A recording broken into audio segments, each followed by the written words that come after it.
Olá, aqui quem fala é Michele Camargo, seja bem-vindo a mais um vídeo do nosso canal. E no vídeo de hoje a gente vai continuar nossa série de Física do Ensino Médio, começando agora a falar sobre a velocidade escalar. E nós vamos ver nesse vídeo a velocidade escalar média e também a transformação de velocidades, de unidades relacionadas a velocidades. Mas antes da gente começar, gostaria de te convidar a curtir esse vídeo, compartilhar esse vídeo, se inscrever no nosso canal se você não for inscrito, e se você já é inscrito nosso e tem sido ajudado pelos nossos vídeos, eu te convido a nos ajudar também se tornando membro do nosso canal. Como membro do nosso canal, além de nos ajudar, você também tem acesso a materiais exclusivos, vídeos exclusivos e por aí vai. Sem mais delongas, estava me esquecendo, também tem na descrição links, se você quiser participar de algum dos nossos grupos, você pode acessar, através desse link na descrição do vídeo, chamado com o final links. Agora sim, sem mais delongas, Bom, o que seria a velocidade escalar? Velocidade escalar, que a gente vai usar o Vm, nada mais é do que a relação, a velocidade escalar média, ou às vezes a gente só fala velocidade média, é a relação entre o deslocamento escalar, ΔS, que a gente já discutiu nos vídeos anteriores, e o intervalo de tempo para percorrer esse ΔS. Então, se eu percorri 100 metros e levei 3 segundos para percorrer 3 metros, eu consigo calcular a relação. E essa relação recebe o nome de velocidade escalar. E por que a gente está destacando que é velocidade escalar? Porque a velocidade, ela é vetorial. Acho que eu já comentei isso em vídeos anteriores. Se eu saio de São Paulo e vou para o Rio de Janeiro, eu quero ir para o Rio de Janeiro, estou em São Paulo. Se eu pegar a Regis Bittencourt, que é de sentido Curitiba, eu não vou chegar no Rio de Janeiro nunca, Então, mesmo que eu esteja correndo, esteja viajando a 500 mil km por hora, E se eu estiver na direção errada, não adianta nada. Então a velocidade também é uma grandeza vetorial. Mas na cinemática a gente não preocupa muito com isso ainda.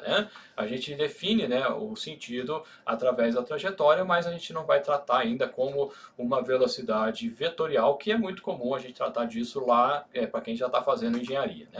Bom, então a definição de velocidade média é ΔS dividido por ΔT, e o ΔS vai ser o S2 menos o S1, ou seja, o final. Eu poderia escrever isso aqui também como SF menos o S0, e o tempo, o tempo é F menos o tempo zero. Isso é comum também você ver esse tipo de notação. Pode, dependendo do livro ou apostila que você vai pegar, pode vir essa diferenciação. Pode acontecer também do S ser chamado de X em alguns casos, quando eu pego adoto como trajetória o eixo X. Se eu for fazer aqui uma trajetória, deixa eu até apagar o que eu escrevi ali. Então o que vai acontecer? Eu, no instante t igual a 1, eu estou na posição S1, no espaço 1, S1. Para o t igual a 2, eu estou na posição 2. Bom, então eu tive um deslocamento ΔS. E dentro, para percorrer esse ΔS, eu levei um determinado tempo. Então, se eu estou analisando, se eu estava, por exemplo, numa hora de viagem, eu estou fazendo uma viagem, como eu sempre tenho comentado, para o Rio de Janeiro, São Paulo, Rio de Janeiro. E aí, eu acabei, uma hora de viagem, eu já percorri 100 km, por exemplo, Só que aí, quando eu percebo, aí eu começo a correr demais, tal, e aí eu percebo que em mais uma hora, ao invés de eu ter percorrido 100 km, eu percorri 200, porque eu corri demais, Então, qual foi a minha velocidade, Então, eu tive um tempo, eu tive o tempo 1 seria uma hora, o tempo 2 seria 2 horas, mas o ΔT, que é o tempo que eu levei para percorrer esses 200 km que eu citei, eu levei uma hora, então eu estaria a 200 km por hora, uma velocidade muito alta, mas, como eu disse, só para exemplificar. Como a velocidade média ela depende do ΔS, a gente pode ter velocidade média positiva, a gente pode ter velocidade média negativa, e a gente pode ter velocidade média igual a zero. Se não tiver velocidade, a velocidade média é igual a zero. Se a velocidade média for positiva, significa que eu estou indo no sentido oposto do que é positivo. Ou melhor, se a velocidade média é positiva, significa que o movimento ele está sendo no sentido positivo. Por outro lado, se a velocidade for negativa, significa que o movimento é no sentido negativo. Ou seja, se fosse fazer, o movimento seria o movimento oposto aqui, né? Então, e se for zero, significa que eu estou em repouso, né? Que seria uma outra definição, e a gente já comentou a definição de repouso, né? Então, a gente falou que repouso, a posição não muda com o tempo. Né? Se a posição não muda com o tempo, a velocidade é zero. Né? Então, uma outra maneira de dizer que eu estou em repouso é dizer que a minha velocidade é zero. Né? Então, se a velocidade for zero, eu estou em repouso. Essa é uma consequência também dessa definição.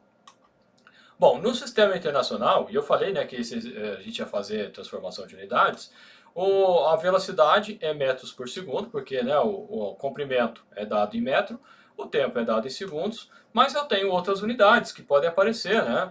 Uma das mais comuns é o quilômetros por hora, mas poderia, por exemplo, ser centímetros por segundo também. E como que a gente faz a transformação de unidades? A minha sugestão é que você sempre faça pelas relações que você conhece. O que a gente sabe? A gente sabe que 1 quilômetro é igual a 1000 metros. Bom, uma hora a gente tem uma relação com o segundo, mas qual que é ela? Bom, a gente sabe que um minuto tem 60 segundos. E também uma hora tem 60 minutos.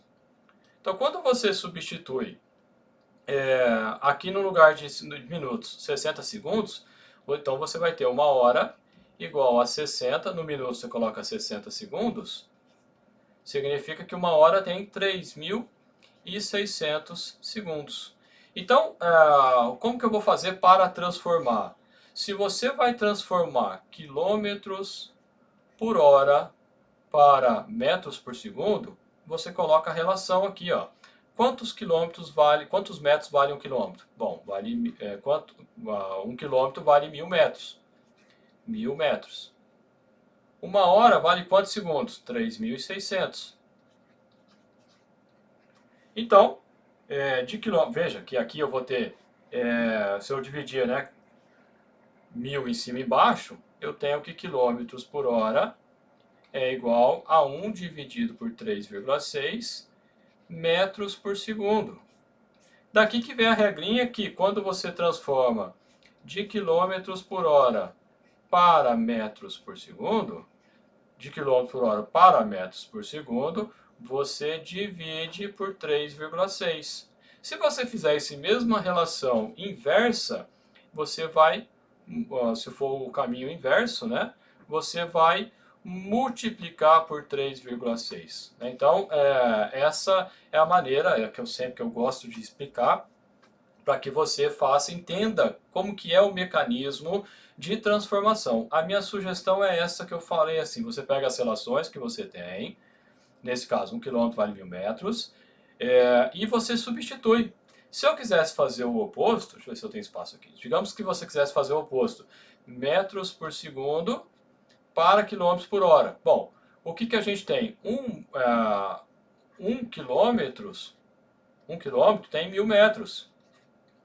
Então, 1 metro vai ser 1 quilômetro dividido por 1000. Então, veja que fica um pouquinho mais chato. No lugar de metro, você vai colocar 1 sobre 1000 quilômetro. E o segundo, ele vale uma hora, né? Vale 3.600 segundos, então eu vou ter 1 sobre 3.600 segundos. Então, o que acontece aqui, né? Você tem divisão de fração, então mantém a primeira, inverte a segunda, e o que vai ficar? Né? Aqui fica quilômetros por hora. Então, veja, que de metros por segundo para quilômetros por hora, vou escrever aqui, de quilômetros, não, melhor, de metros por segundo. De metros por segundo para quilômetros por segundo para quilômetros por hora, você tem que multiplicar por 3,6. Sai da onde? Sai dessa relação aqui, ó. Aqui, 3.600 dividido por 1000 dá 3,6. Mas eu, particularmente, não preciso saber as duas, né? Basta você saber uma relação. Se, né, que nem eu falei aqui, eu cheguei à conclusão que para quilômetros por hora, quilômetro por hora, para metro por segundo, você tem que dividir por 3,6. Se você vai fazer o oposto, se aqui está dividindo, o oposto tem que multiplicar por 3,6. Né? Então, são maneiras que você faz. Então, a sugestão para você fazer transformação de unidade, seja ela qual for, você tem que identificar quanto que uma unidade vale em relação a outra e substituir na própria fórmula e de tal forma e fazer as contas que vierem ser necessárias para a resolução. E agora eu quero saber de você o que você achou desse vídeo. Se gostou, compartilha. Se você não gostou também, deixa nos comentários por que você não gostou, que a gente vai analisar e vai tentar melhorar esses vídeos aqui. Beleza, pessoal? Um abraço e a gente se vê no próximo vídeo.